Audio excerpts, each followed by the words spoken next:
მიჭირდა ბოლომდე დაჯერება, თუმცა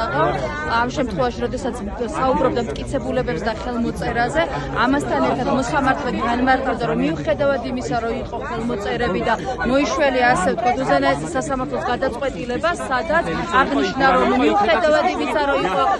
ერთის შეხედვით კანონიერი ფორმალური მხარე, ამასთან ერთად დაცვის ხარის მიერ წარდგენილი მტკიცებულებების საფუძველზე გააჩნდა ეჭვი, რომ ობიექტურად იყო შესაძლებელი ნეიტრალური მოწმის საქმეში, ასე ვთქვათ, არსებობა. სწორედ ეს იყო განმაპირობებელი ფაქტორი, რაც სამართლომ გააკეთა განმარტება, რომ ვინაიდან არსებობდა ეჭვი ნეიტრალური მოწმესთან დაკავშირებით და ჩვენ მოგეხსენება ტაქსის მძღოლთან დაკავშირებით ჰქონდა წარდგენილი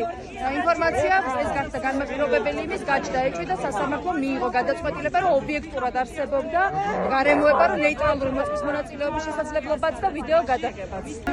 ერთადერთი ვიცი, რომ დღეს რო წავალ, მშვიდად დავიძინებ, იმიტომ რომ ხვალ ვიცი, რომ არ ელოდება საფრთხე უდანაშაულო ადამიანის ციხეში უბადოთ ყოფნას.